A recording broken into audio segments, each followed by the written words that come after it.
Okay, you should be all set. Thank you. Good evening, ladies and gentlemen, and anyone who's observing from the public. The Planning Commission meeting for City of Havre de Grace for January 11th, 2021 will now come to order. I just want to call the roll first. Chair Ford is here. Vice Chair Miller. Here. Mrs. Shaw. I'm here. Good evening, everybody. Mr. Hartenstein. Here. Mr. Jim Miller is absent. Councilman Renzacker. Here. And Mrs. Ware. Here. All righty. So we do have a quorum. We've got 1, 2, 3, 4, 5, 6 members present. And by the way, I want to congratulate all of you on the commission for your tremendous strong attendance during this these remote meetings. We've actually had better attendance in the remote meetings than we historically have had for most of our regular meetings in person. So kudos to all of you. At this time, I would like to turn it over to Shane Grimm for some opening remarks. Yes, thank you, Mr. Ford. First, before I begin, I did want to let the Planning Commission know, unfortunately, there was a fire in town this evening on Bourbon Street, so hopefully everybody was safe. It did look like a fairly serious fire, so those folks are in our thoughts this evening. But before I begin with the agenda, or we begin with the agenda, I just wanted to point out that since it is the beginning of a new year, we do need to take a vote for chair and vice chair of the commission. And secondly, we do have old business, which is just a briefing from me regarding our last meeting where we discussed Bully Rock Parcel F. I would suggest with the commission's approval that we move that to after the case we have before us tonight. Thank you, Mr. Graham. So we need to, I guess, next proceed with our annual election of leadership. And first I'll ask Vice Chair Miller, are you willing to continue to serve if nominated? Yes. All right. And I would accept continuing to serve if nominated. And if anybody else would like to take a shot at it, feel free. I mean, it's any one of us can lead this operation. So, having said that, do I hear a nomination for new officers? I can't hear you, Jim. I nominate Volney Ford for chairman of the Planning Commission. All right. Any other nominations for chair? Do I hear a second? Second. All right. Any discussion on that nomination in second? All in favor, you can either click on and say aye, or you can raise your hand at this moment.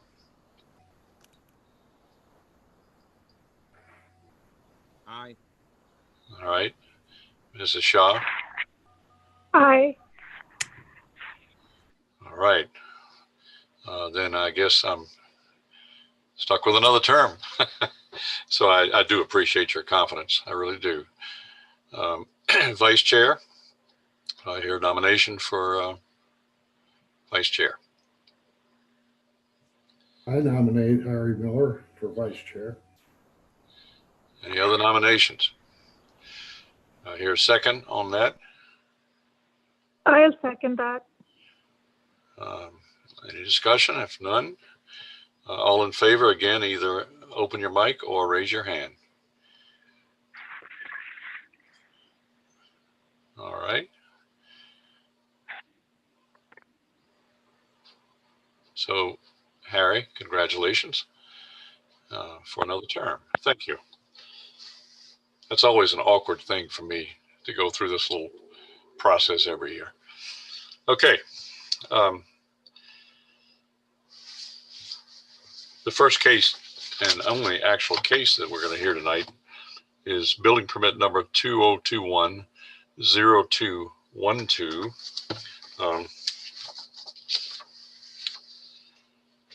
The applicant is Newman Foster Family Trust and Jasmine Alfred. This is for a conditional use for assisted living facility that will ultimately be able to hold 15 residents. This is located at 550 Revolution Street. There is an existing smaller facility there. So what we're being asked to do is to approve this, approve a recommendation to the Board of Appeals for them to approve a conditional use for the existing facility and for the near future new facility that will expand this use. So we're actually being asked to approve both simultaneously. Mr. Grimm, would you like to give us? Sure thing. Just bear with me a second as I pull up my screen here.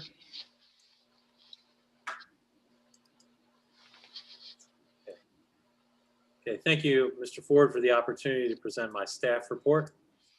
As you noted, this is a case for a proposed assisted living facility with a maximum of 15 residents at 550 Revolution Street. And the parcel is approximately 0.21 acres, so roughly 9,000 square feet, and it is zone RO residential office. The property has been posted and all adjacent property owners have been notified by certified mail. The applicants are requesting a conditional use for the assisted living facility, but in fact, it falls under the health care facility designation, definition, and use category in the RO district.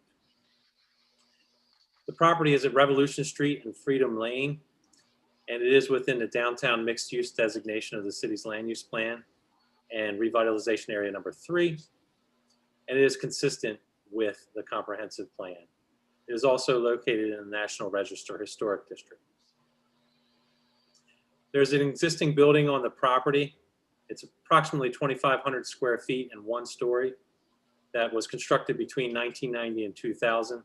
I do have permit records on that, but unfortunately I was unable to locate the exact year, but it was definitely constructed in that time frame. There's also a small shed on the property, parking spaces for the former use, and the rest of the property is just lawn and some landscaping. Being a mixed use area, there is RO zoning, R2 zoning in the area as well, residential zoning, and towards the downtown is where you would find more of the RB zoning district. The property was formerly used as a rooming house and received approval from the Board of Appeals under case number 431. And a use and occupancy permit was issued for that, and it did operate from the property until 2020 when it was purchased by the current property owners.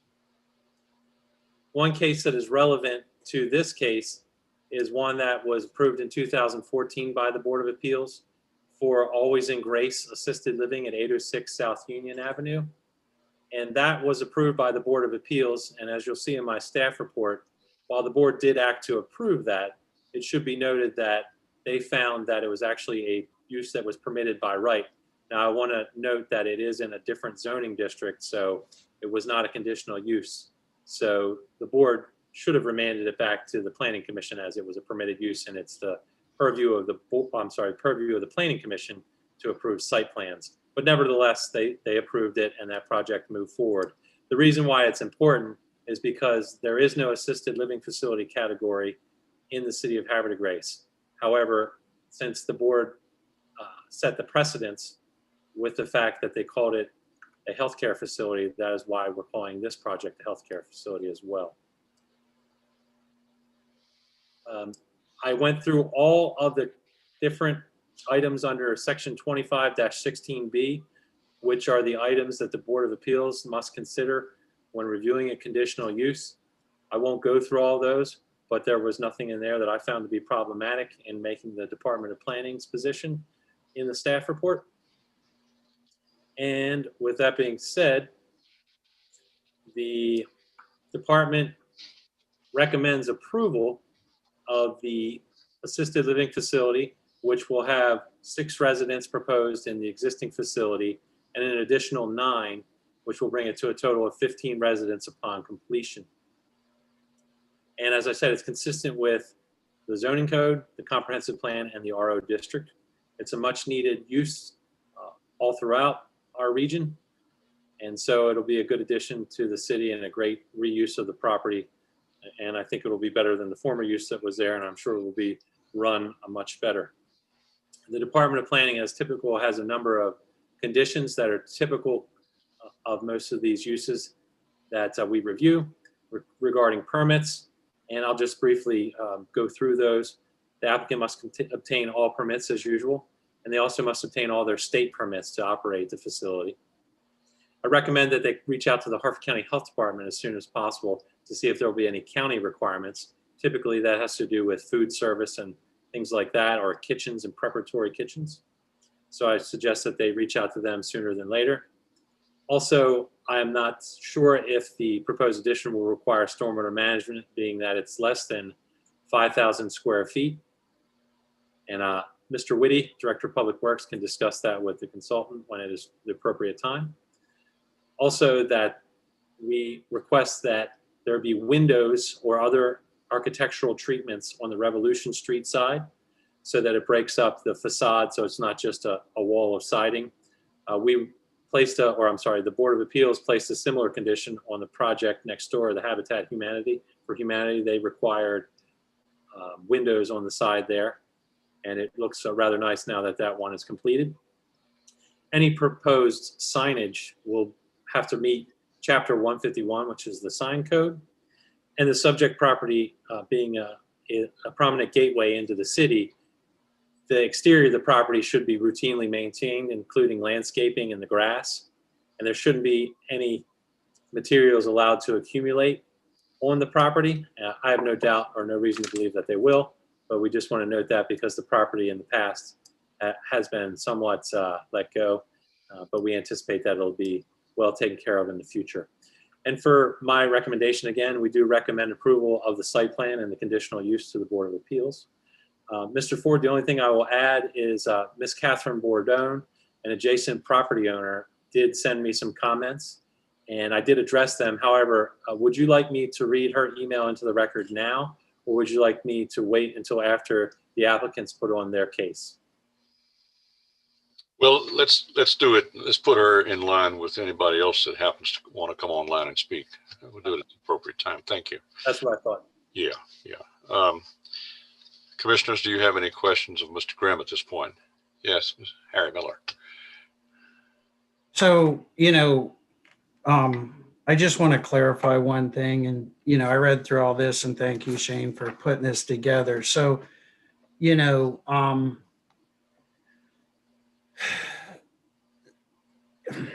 that's not really a site plan. And I guess,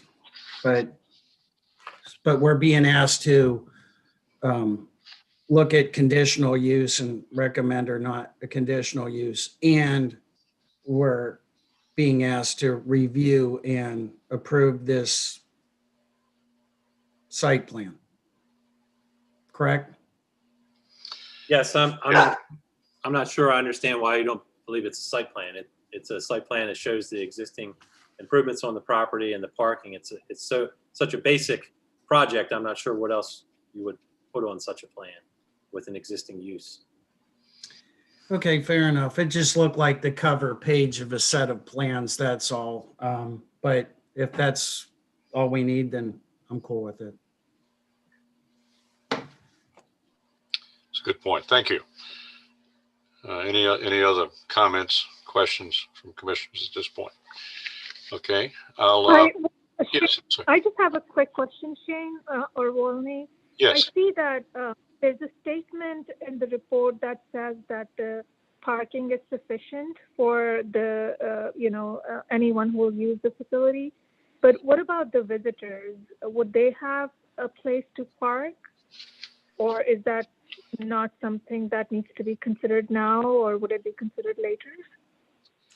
I believe, and Shane, you can add to what I'm about to say, but essentially what we've determined in the planning department is that the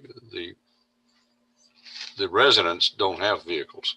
So the parking that would be necessary would be for whatever staff happens to be there and whoever happens to come to visit. We've looked into this years ago. And in fact, we even did a very, back in the 90s, we did a very in-depth survey of all sorts of assisted living facilities in Havre de Grace and Aberdeen. And we interviewed the people that ran the place, and we got a very strong feel for what likely parking would be. And here we see right on this site plan, we see that we have 1, 2, 3, 4, 5, 6, 7, 8, 9, 10, 11 parking spaces. There are 15 units. There's staff. And I suspect that we would never see that lot more than half full. The lot that they intend to use when they ramp up to the full 15 units. Shane, what would you want to add to that? In speaking with the applicant and their consultant, Mr. Ford, it is my understanding that typically there will only be 2 staff members at any given shift, maybe 3. So those are 2 spaces taken up. So with remaining 7 spaces, including handicap, there are handicap parking spaces as well. I don't anticipate that this will be a huge parking driver, so that at any given time, there'll be plenty of spaces available for residents that may receive visitors. I would suspect that there was probably more vehicular traffic when it was a rooming house formerly than there will be as an assisted living facility. So I certainly have no concerns. I can tell you that over my career reviewing a number of assisted living facilities and personal care boarding homes, parking was never an issue.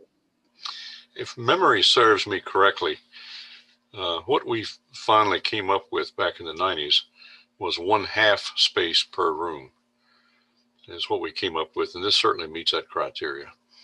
And our calculations were that in real life, we needed about 1/4 of a space per room.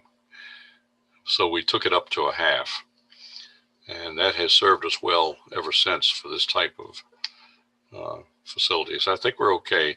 It'd be nice if the parking ordinance were one of these days updated to reflect that, but absolutely should not be a problem here, Ms. Shaw.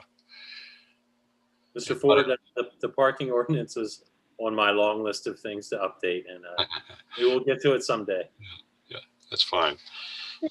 Okay. Thank you. Yeah. Okay. Now I'll move to the applicant. I see a room full of people representing the applicant. Actually, I'm counting 1, 2, 3 people. If you would, as you speak, if you would give us, first of all, your name and your address, and then you all can speak in any order that you decide. And so whoever wishes to speak first, if you would just raise your hand so we'll know who we're looking at. All right. Mr. Stover. Yes, Mr. Ford, thank you. Good evening. I'm not in the room that you mentioned, but I do represent the applicant. Quite frankly, I've been feeling pretty severely under the weather. And under these days and times, I thought it best to not be in the same rooms. So that's why I am separate. For the record, Bradley R. Stover, 836 South Main Street. It's Bel Air, 21014. I intend to present the case with my client, the applicant, as well as the operator of the facility and the engineer. In the other room, you mentioned 3 people are Mitch Enzer of Bay State Land Services, who prepared the site plan, Paul Vogel of the Newman Family Foster Trust, who owns the property, and Jasmine Alfred, who is the proposed operator of the assisted living facility. As Mr. Grimm mentioned, when we present to the Board of Appeals, it will be for a conditional use for the assisted living as a healthcare facility in the RO district. As Mr. Grimm also mentioned, there are 22 factors that the board will take into consideration with respect to potential impacts on adjacent properties. He's laid those out in his staff report. So like him, I won't go through all 22, although I'll do that in front of the Board of Appeals. There are one or two that I would like to point out. This use currently, or this property currently, as Mr. Grimm indicated, is transient in nature. You know, it's a halfway house or a transitional house. What, excuse me, is being proposed is an assisted living, which is much less transient in nature. And generally speaking, given the character of the neighborhood and the uses in this area of town, having that less transient use will be better, frankly, and have less impact on the surrounding area with respect to traffic. We just talked about parking and management of the use on the property. So when I present in front of the Board of Appeals, I certainly intend to have Mr. Enzer and the operator testify about that, the fact that, you know, the use will be less impactful in many respects compared to what it is now. I have reviewed, and we've reviewed Mr. Grimm's staff report from the Department of Planning.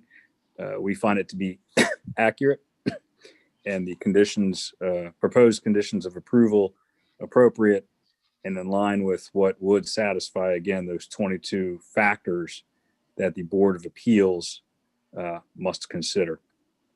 With that, if there are any specific questions, or if Mr. Enzer would like to speak to the site plan, I will hand that over to him. Or if there are any specific questions from any of you all, I guess Ms. Alfred would be the one you'd want to ask, because she is the one with the experience in operating assisted living facilities and would be the person who would obtain all the appropriate licenses through the state for the assisted living facilities. So I will, Mr. Ford, I will leave it to you and to them as to any questions the board may have from a technical standpoint. Let's do this so that we don't have somebody asking a question that one of the others would have already answered. Why don't we just have any one of you who wishes to add to what Mr. Stover has said to continue, and then we'll ask the commission if there are any questions after we've heard from all two or three of you. How's that? Who would like to go next? I'm thinking it might be appropriate to have Mr. Enzer just highlight the salient parts of the plan first, and then to have Ms. Alfred give sort of a brief overview of how she anticipates the operation will run. Let's do that. Thank you. Mitch, all yours, sir. Thank you, Brad. Thank you, Chairman Ford. Mitch Enzer with Bay State Land Services. Our offices are located at 2012 Rock Spring Road, Forest Hill, Maryland, 21050. The subject property, as noted, is 550 Revolution Street, owned by the Newman Foster Family Trust as of February of 2020. The property, as Mr. Grimm noted, is RO zoned, and it is approximately 9,000 square feet in size. It is adjoined by Revolution Street to the north, South Freedom Lane to the east, a newly installed parking area to the west that services the new homes constructed by Habitat for Humanity, and an adjacent residential dwelling to the south. The current improvements are an existing structure that would be used for the assisted living purposes of this proposal, and an existing structure, namely a shed that's located to the south of the existing parking lot. I did request of the city to review if that shed had been properly permitted, because we were fully willing to permit that shed it's been there since the purchase. We did find out that the shed had been properly permitted. by the prior user. So that did solve one of our questions regarding the site. The existing on-lot parking off of Freedom Lane, as Chairman Ford noted, could house up to 11 spaces, including a van accessible parking space and a van accessible access aisle. So those 11 spaces, even if we use the half a space per room ratio, and if we were to add the 2 employees, would satisfy the parking needs of this facility. And I have spoken with Jasmine before our meeting today and just asked from her experience in her operations if she felt that that amount of parking space were adequate, and she was very confident that that was going to be sufficient for this proposed use, even at its maximum of 15 occupants. Behind the existing structure is a fenced-in area, and inside that fenced-in area is a hardscape patio, and the balance of the property that is not existing parking, hardscape patio, or existing building is generally flat land with some small shrubs and a few hardwood trees located around the property.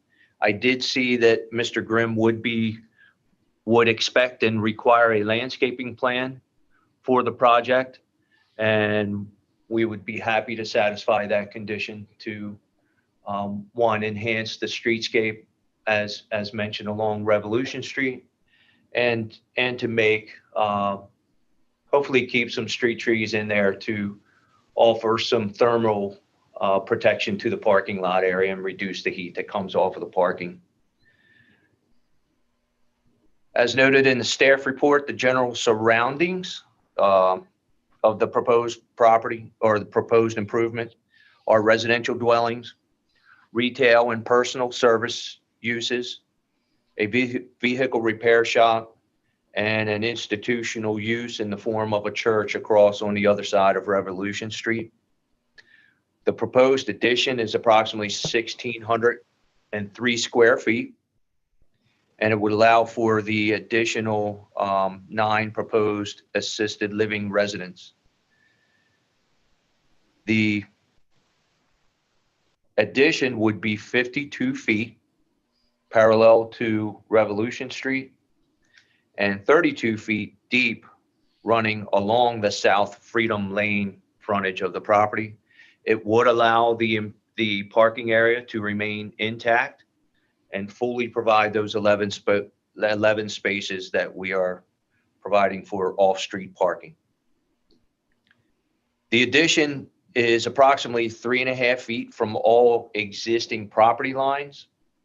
And while I am not an architect, I do believe that the architect would position those walls in that fashion so as to allow, as the staff would require, to allow for windows and aesthetic features to be placed on the proposed addition and make sure that it aesthetically is pleasing to the eye as you come into the gateway down into Revolution Street into the city.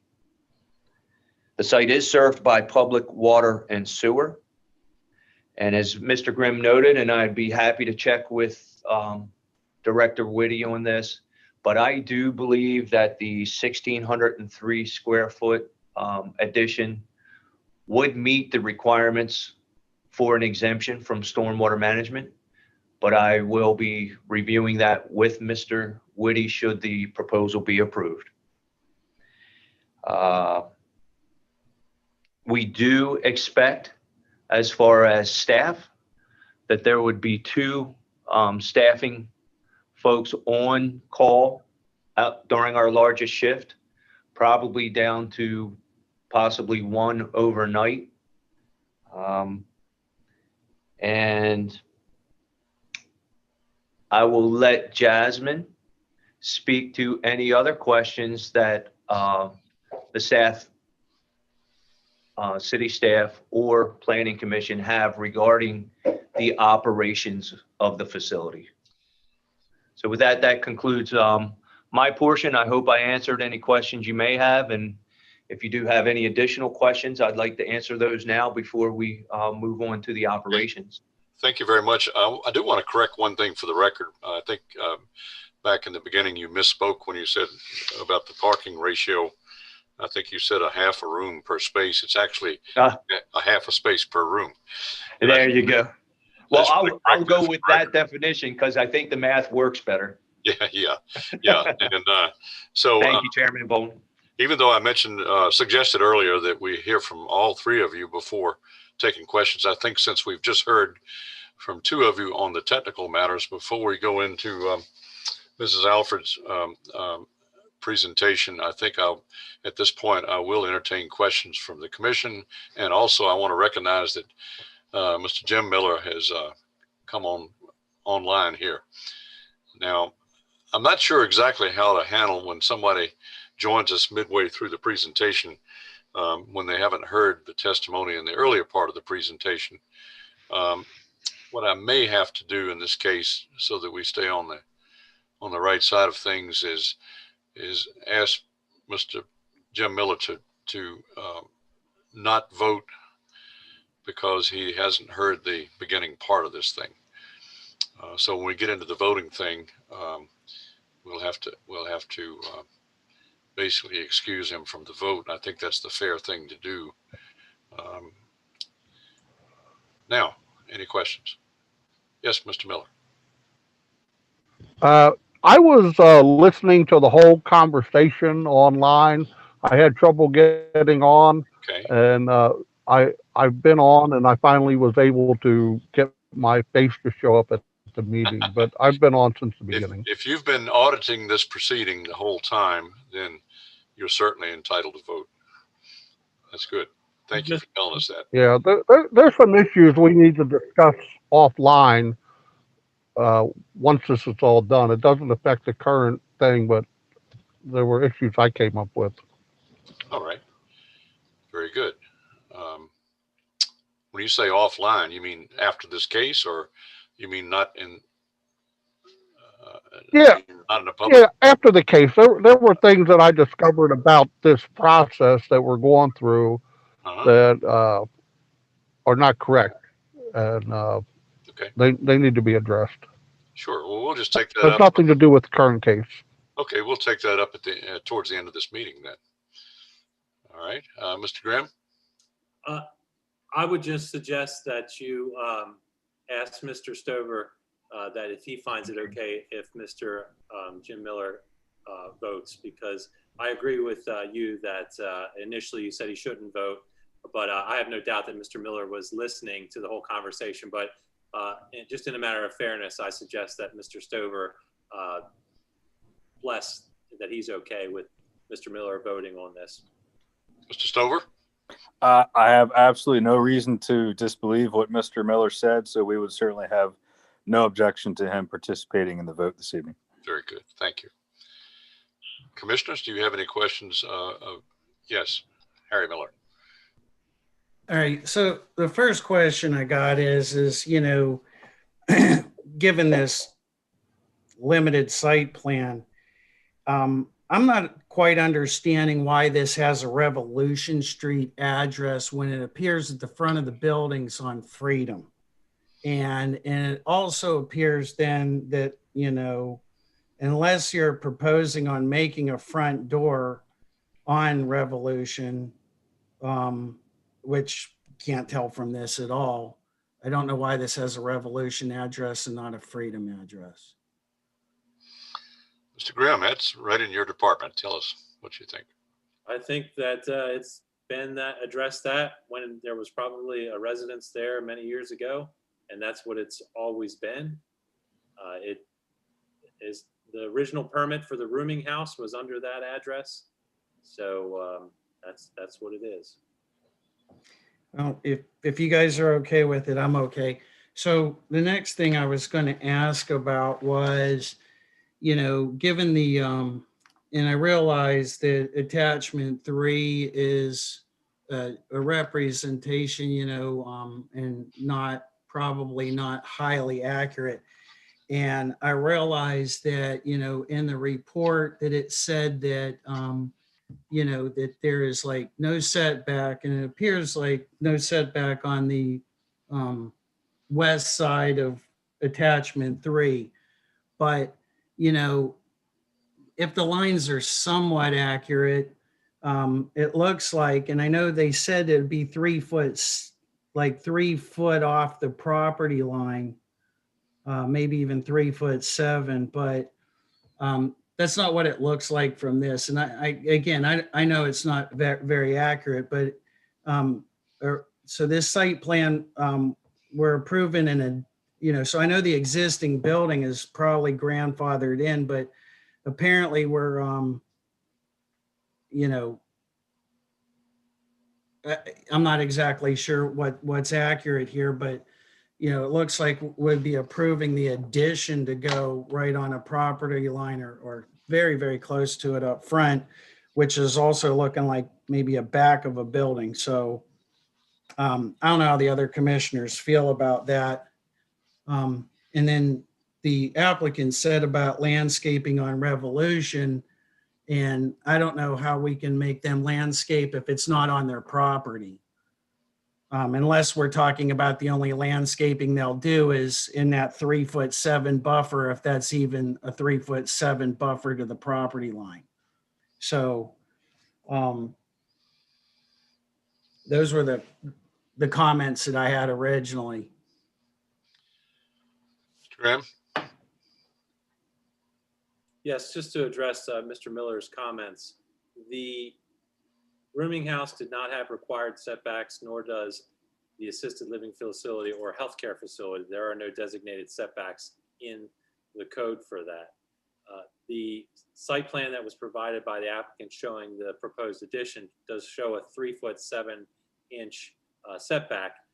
I would anticipate, as typical for buildings like this, that there would be a mulch planting bed with some shrubs and things against the building that you would typically find.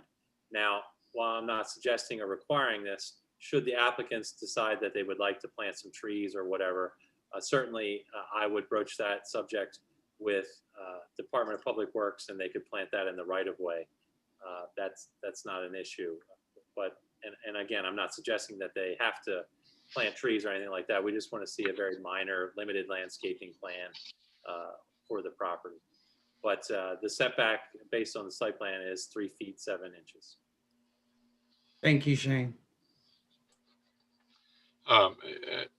Additional comment regarding that.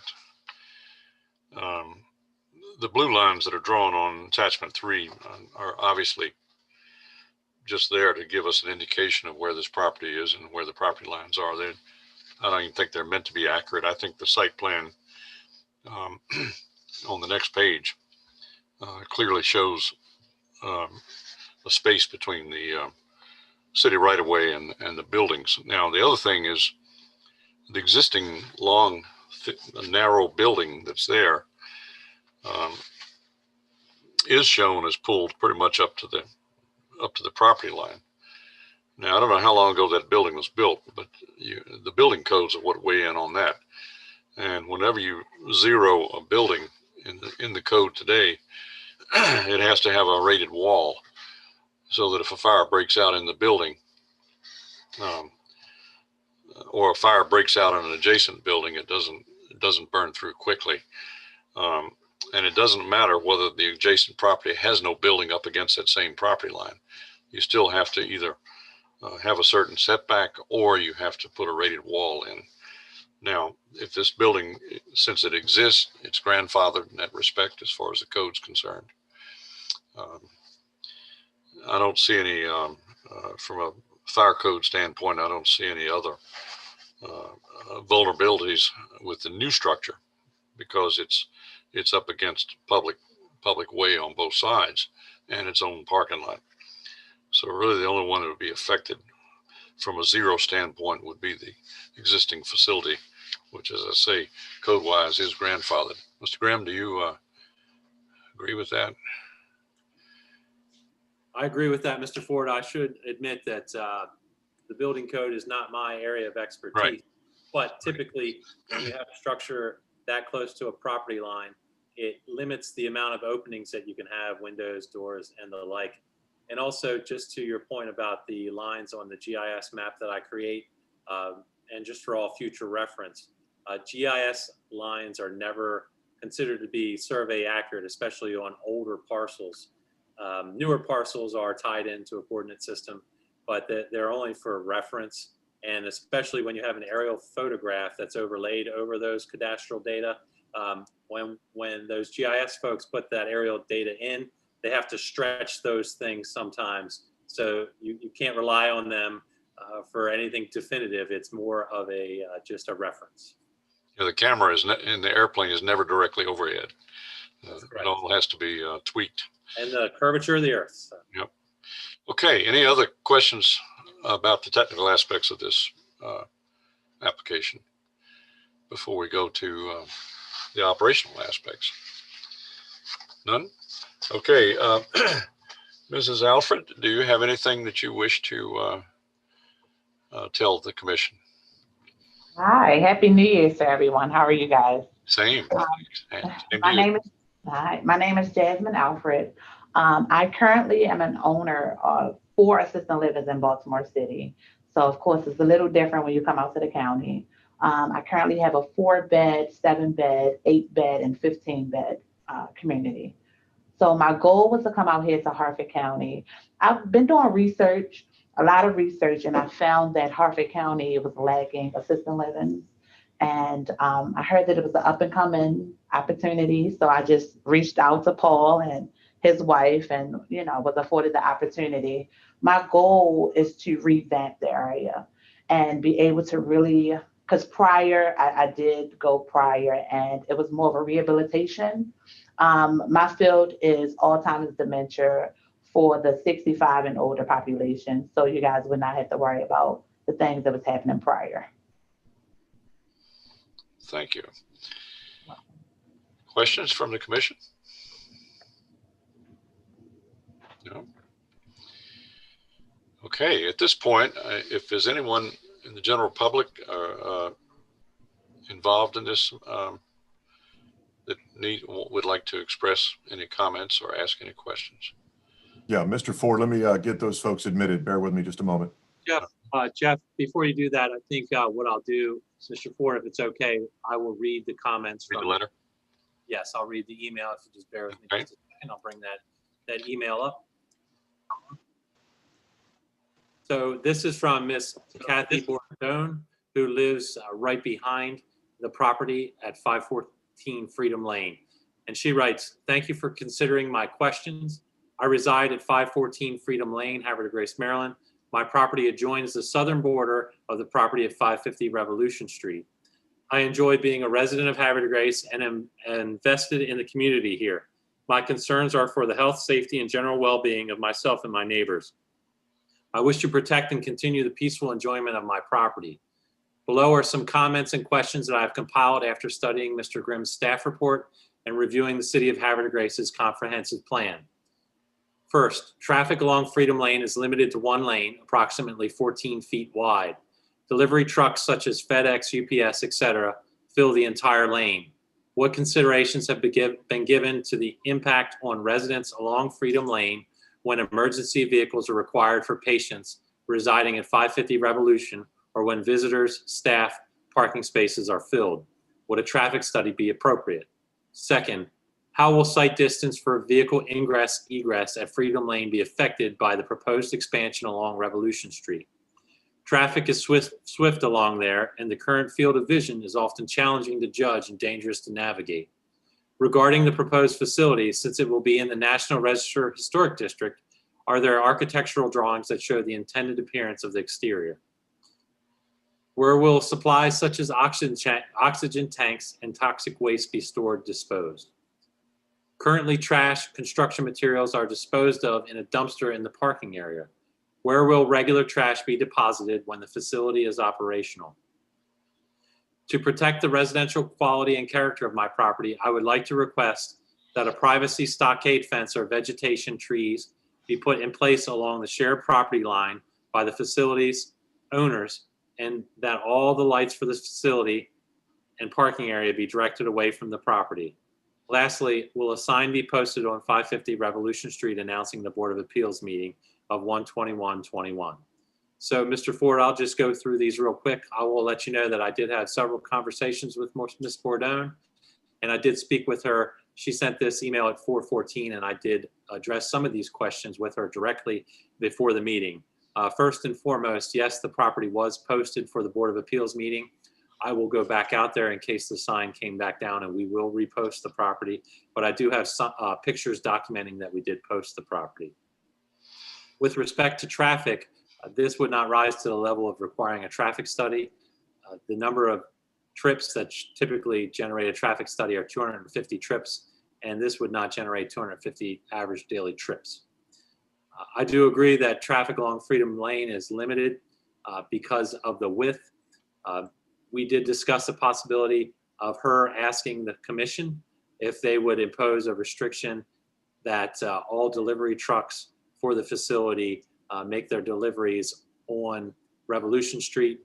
Quite frankly, while I understand her reason for that, I don't know how to regulate that, or if you could require that. If Ms. Alfred could, if she has regular visitors with delivery trucks, if she could request that they stop on Revolution Street instead of the alley, I think that would be appropriate. Again, with sight distance, that certainly we have sight distance issues, as is typical throughout any type of city with narrow streets and pulling out on the streets where you have historically structures and dwellings and the like that are right up to the road that create sight distance issues. It's typical in a city, and there's not really much that you can do to ameliorate that issue. It is in the National Register Historic District. However, we do not have any specific requirements at this time. However, the site plan ordinance did pass. It is not effective, so I could not require specific requirements of this project, although I did recommend a condition that they provide windows or other architectural treatments along the Revolution Street facade. With respect to oxygen tanks and other waste materials being disposed, I will defer to the applicant to respond to that question. Certainly the dumpster will be removed once renovation of the structure is completed. And with respect to Ms. Bordone's request that a stockade fence or vegetation be placed along between the structure and her property, certainly that is a reasonable condition that the Planning Commission could implement if they so desired. The Department of Planning would have no objection to that being requested. Certainly a permit would be required for that. And I also did want to note during my conversation that Ms. Bordone did request that some maintenance be done to a tree that is on 550 Revolution Street that is hanging over her property and is, I think, touching the roof. I will note that while that doesn't have any relevance to the case at hand, I did reach out previously to the applicants to do something with that tree. So I would again respectfully request that they do some maintenance on that tree or meet with Ms. Bordone to figure out a solution to that problem. However, I do not believe that is an issue that the Planning Commission needs to undertake. I think it's just a respectful request. And with that, I believe I addressed Ms. Bordone's questions, and I would just ask that Ms. Alfred answer the questions related to the type of medical waste or medical supplies that will be disposed of, how they're disposed of. So if she could answer that, that would be appreciated. Before I go to Harry Miller, who has his hand up, I would add, thank you, Mr. Graham, I would add that when a car pulls out of Freedom Lane onto Revolution Street, it's almost a full car length from the front corner of the proposed building and the curb. So a vehicle trying to get out into Revolution would have full sight distance both ways. It would not be obstructed by this building. I have a really easy question. I'm sorry. Yes. Shane, I missed it. Did you say that the email came from the property was 501? No, sir, it's 514 Freedom Lane. Okay. I got you. Thank you. I'm sorry. So that would be at the bottom of this site plan. Right? Okay. That is correct. All right. So now, any other questions, Mr. Grimm? I would just ask that Ms. Alfred, if she could respond to what type of medical waste or supplies that she'll be disposing of and how that is disposed of. All right. Yes. So as for the oxygen tank, it will be a company. We're not able to keep oxygen unless we have like a doctor's order, but it will come from an oxygen company. And for medical waste, we will also go through a company as well. So nothing will be disposed out onto the property. In other words, those things, these companies that come to deliver and retrieve stuff, they come inside the building to get it. Is that correct? Yes, that's correct. Okay. Anybody else at this point? Now, anyone listening in from the general public? Well, Mr. Ford, it'll take a moment to admit those folks, so give us a moment. I'll bring those in. Shane, are you ready for that? Shane's audio's off. I think you're muted, Shane. Sorry about that. I would start with Ms. Hodel. Okay, let's start. She should be joining now. Let's give her a moment to connect.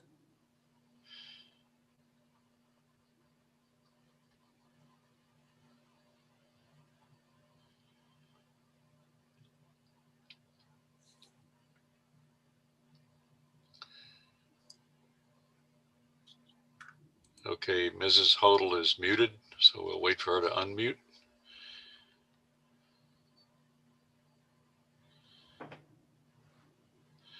I am here strictly as an observer. I did not have any comments prepared for the meeting. Okay, well, welcome. I'm glad you joined us to observe. Thank you. I would note that I had to join on YouTube because I wasn't able to observe. Muted, so we'll wait for her to unmute. Okay, and we've got a delay problem there. I think I hear. I am here strictly as an observer. I did not have any comments prepared for the meeting. All right, Volney, I've muted her. She's got the YouTube loop in the background, but it doesn't sound like she has anything that she would like to speak directly. She's observing. Well, thank you, Mrs. Hodel, for auditing our proceeding. Go to the next person. Mr. Ford, I did have conversations with Ms. Hodel as well, so she's well informed and answered her questions. Who's next? The next person who's joining, I don't have a name, Mr. Ford, so we'll have to see who this is when they connect. I believe Mr. Grimm is waiting for a second person to speak, who he probably has the name.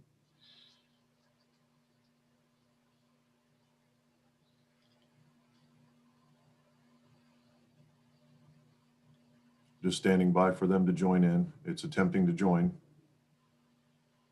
All right.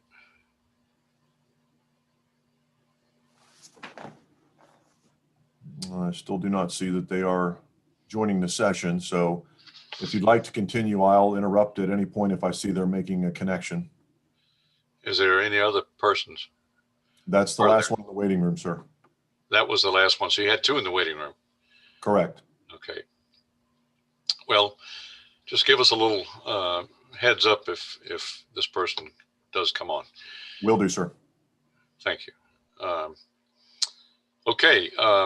Commissioners, are there any other questions that you have of anyone that has testified so far? Hearing none, I think it's time to entertain a motion. Remember that the motion would be to recommend to the Board of Appeals that they approve or disapprove this request. And the motion should include the conditions that are in the staff report. If the motion is to approve, then it should contain the conditions on page. Here we are.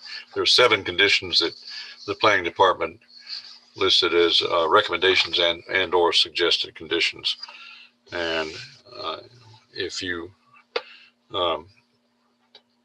put forth a motion, you can include any one of those 7 or all of them. It's It's your call, whoever is putting out the motion. Do I hear? Mr. Ford, I believe the person is attempting to connect now, so let's bear with them and see if they've connected. Is this 5K2NZT? Yes, sir. I don't know who that is, but that's our last person in the waiting room.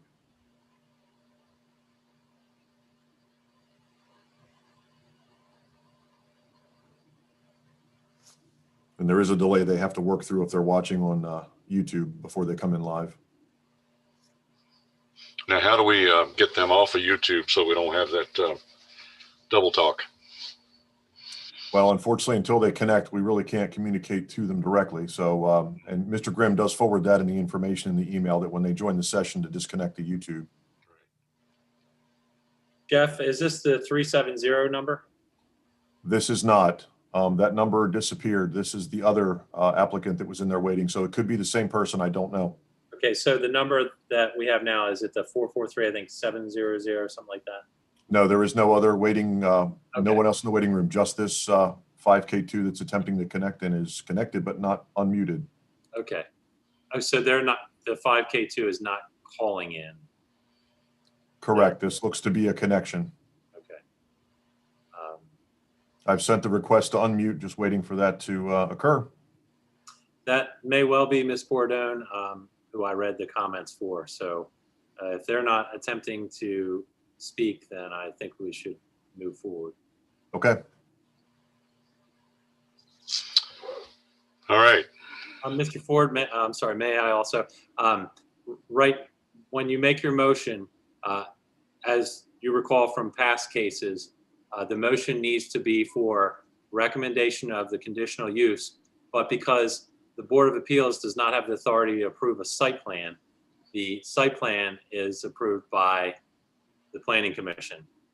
Now, also, if you recall, I'm working, and as soon as the site plan ordinance becomes effective, that'll come flip-flopped so that we can get it back in the correct order. So the motion should be to approve the site plan if the Board of Appeals also approves the conditional use, and then recommend approval or denial of the conditional use to the Board of Appeals. You all get that? I think so. So we would not be recommending approval of the site plan and then in the same breath recommending disapproval of the conditional use. I mean, that would be, that wouldn't make a lot of sense. But let's go ahead and hear a motion.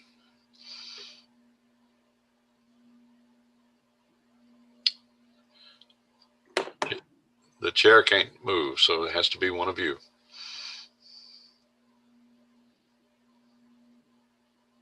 And if you're going to move, you need to unmute whoever you are.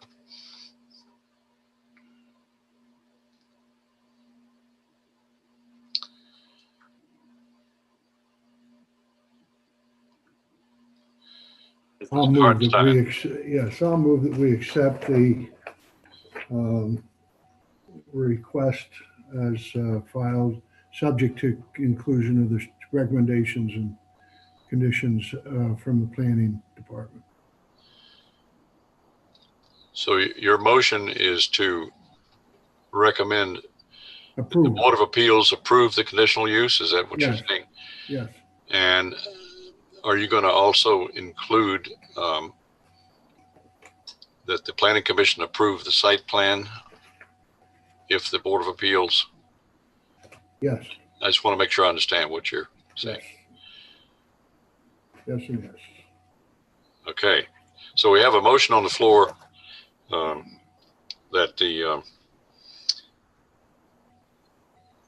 Planning Commission recommend to the Board of Appeals that it approve this request, and that subject to the 7 conditions put forth on page 6 of the staff report, and that the Planning Commission approve the site plan as presented. Mr. Hardenstein, is that accurate? Yes. Thank you. Do I hear a second to that motion? Do I hear a I'll second? second that. Okay, Mrs. Shaw, you are seconding that motion. Is that correct? Yes, I am. Okay. Is there any discussion on the motion and the second? Any discussion? Mr. Ransicker? Wait a minute, we're not hearing you. Jim Miller has left. Can you hear me now? Yeah, now we can hear you. Jim Miller has left. So he's no longer on this. Well, he's right there looking at me. Is he? It Yeah. just showed up there that Jim Miller left. Okay.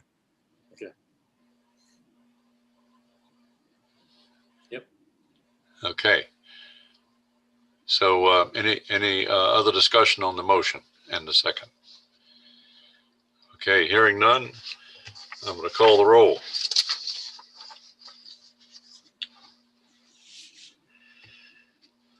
Mr. Hartenstein, Aye. Mrs. Shaw, Aye. Councilman Renzecker, Yes. Mrs. Ware, Yes. Mr. Jim Miller, Yes. Mr. Harry Miller. Yes. The chair votes yes. So the motion carries 7 in favor and none opposed. Thank you very much. And I will be participating in the Board of Appeals meeting in support of the recommendation and decision of the Planning Commission. So I'll be right alongside the applicant on the night of the Board of Appeals meeting. Thank you all so much and best of luck with this very worthy project. Thank you. Thank you, Mr. Ford. Right. Thank you. Thank you. Thank you all. All right. Now we're going to continue this meeting. And the next item on the agenda would be the discussion of the tabling of the and the continuation of the hearing on parcel F. Mr. Grimm. Yes, sir. Thank you, Mr. Ford. So, well, we can't really discuss the case right now as far as because the applicants aren't here and we could not do that. So really the point is during the last meeting, it was decided that Mr. Ward should appear back before the Planning Commission in 30 days. However, that time frame won't work, and I'll explain why. Thankfully, finally, CSX has reached back out to us after numerous attempts to by the city. I can tell you I've tried to reach out to them over 3 years and never got a response via email or phone. That we did reach out to them, and a state senator helped us. I think Senator Van Hollen's office helped to get us in contact with them. They did finally respond to a second letter from the mayor, and we do have a meeting scheduled for January 27th, which will include CSX, the consultant, and various staff from the city and administration to discuss that at-grade crossing and the existing underpass and the issues that we have there. So it wouldn't be wise then to have our continuation on the 25th that we were tentatively scheduled to have. I think it's appropriate to wait until we see what CSX has to say and how that may inform us moving forward as a city, as a developer, and as the Planning Commission in reviewing the case and making a decision on that case. So I would respectfully request that the commission consider additional time for the city and the applicant to have these discussions with CSX.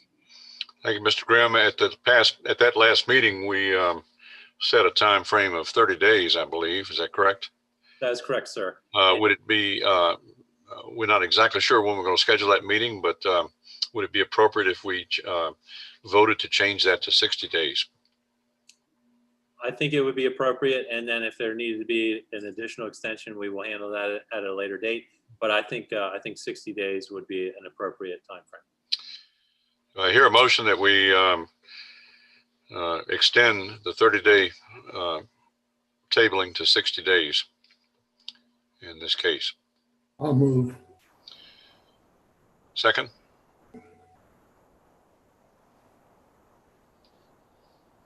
Do I hear a second? All right, Mr. Renziker, seconds. Discussion on that motion. Hearing none, I'll call the roll. The chair votes aye.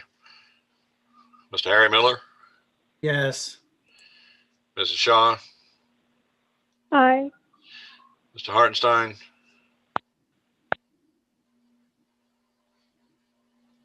you can raise your hand if you would vote aye, because I can't hear you.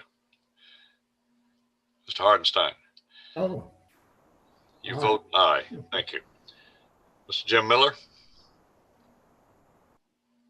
Appears he has disappeared again, Mr. Ford. okay. Councilman Renziker, Mrs. Ware, Yes. all right. So that motion carries, and we will extend. I also want to mention that the mayor has invited your chair to be in that meeting too. So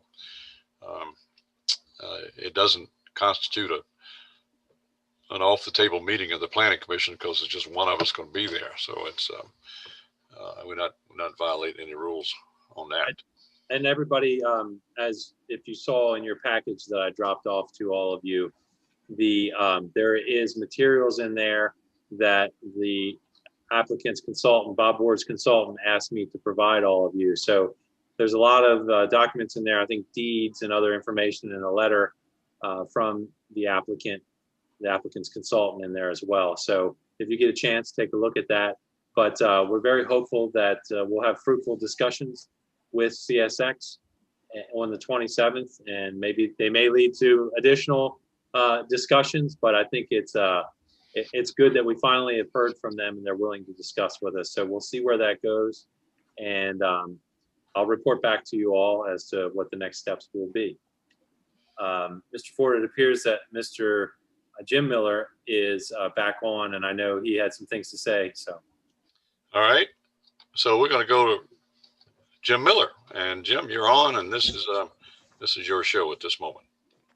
Hey, I was not at my house. I'm back home right now. When the meeting started, I tried to log on to my phone. I got onto the meeting and they put me in a waiting room and there was nothing going on. So there was no one that acknowledged. I couldn't hear the first part of the meeting. So I had to do something else, log on to another. I went on to the YouTube and got on there. And then I was able to get online with my computer using a remote site. The problem I have, and I don't know if anybody else experiences this, that there's a lot of breaking up of the communications that's going on during these meetings. It's coming in and out. I don't know if this is just my computer and I'll have to go get a new one, or is it happening to everybody else? And I have no issue on my end. What was that? I have no issues on my end with anybody breaking up or cutting out. I've had some issues, but it's related to, we have inconsistent Xfinity internet up here, and so it'll fade in and out from time to time. Not tonight, however. Mr. Miller, we could, if it's easier for you, I'm sure I can talk to Mr. Gamatoria and make sure that a computer is available for you at City Hall, if that would make it easier for you, because I know that connection is good, and I believe Mr. Thompson could get you set up and make sure that you can connect. Yeah, Mr. Grimm, I was going to offer the same support. Any member that needs some help from a tech perspective, and to answer your question, Mr. Miller, it is dependent on your internet connection. Well, I went to another location. I was at the Havre de Grace Library, and I had a better connection than I do at home. And I was still having the same issues where during the beginning of the meeting, it was cutting out. I could see Mr. Ford lips moving, but I could not see or hear what he was saying. And, you know, I had some comments I wanted to make about the previous discussion, but I kept being blocked off.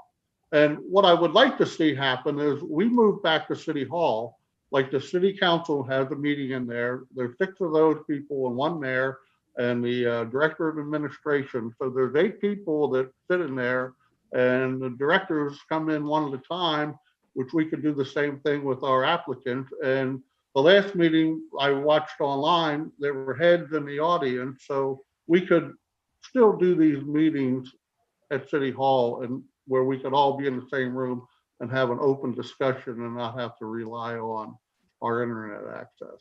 Mr. Miller, I've had discussions with the administration when we moved into this. Mr. Ford will tell you that last year, that's what we did. We still had the meetings and we observed certain protocols, but the administration was unequivocal in this recent closing of City Hall that no commission or board will meet in person and that they all have to be virtual. So I understand your concern and frustration. I had some concerns about going virtual because I have heard from other colleagues about the trials and tribulations. I will say that, as I've said before, Mr. Ford particularly and Mr. Packard handle a really good meeting as virtually. Unfortunately, it's all dependent upon our connections and hardware. Certainly, I have a great connection, but tomorrow there could be issues. So I share and understand your frustration. However, it is the administration that has been unequivocal that there will not be any public or commissions or boards meet in City Hall. Okay. I think, Jim, if you work with Jeff Thompson, he can work some real magic for you. Maybe just have him come up to your house and take a look at your setup. That's what he did for me. And I got no complaints. I've had absolutely no problem with my setup at all.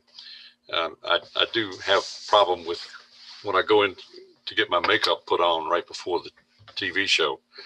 You know, it takes a while to have the makeup artist do all that, but other than that. Well, you need to put some on the top there. I know. The lights are blinding us there. Yeah, well, the barber got too close. Well, Anyway. I know I have the same issue, but. Well, I'm really sorry about your problems tonight, Mr. Miller, but we will get them sorted out with Mr. Thompson. All right. The other question, I missed your presentation about what's going on with the railroad. You said there's going to be a meeting between the mayor and some other people in regards to that crossing? Yeah, yes, sir. So the Planning Commission was originally tentatively scheduled to reconvene 30 days after the last meeting to discuss Parcel F. That was going to be on the 25th, but finally CSX got back to us after there was some intervention, as I understand, from Senator Van Hollen's office. CSX finally responded, I guess, after urging from the senator, and they responded to the mayor in writing. And we have a meeting scheduled for the 27th of this month, wherein myself, the administration, the developer, and Mr. Ford as well will be discussing the at-grade crossing and the current underpass.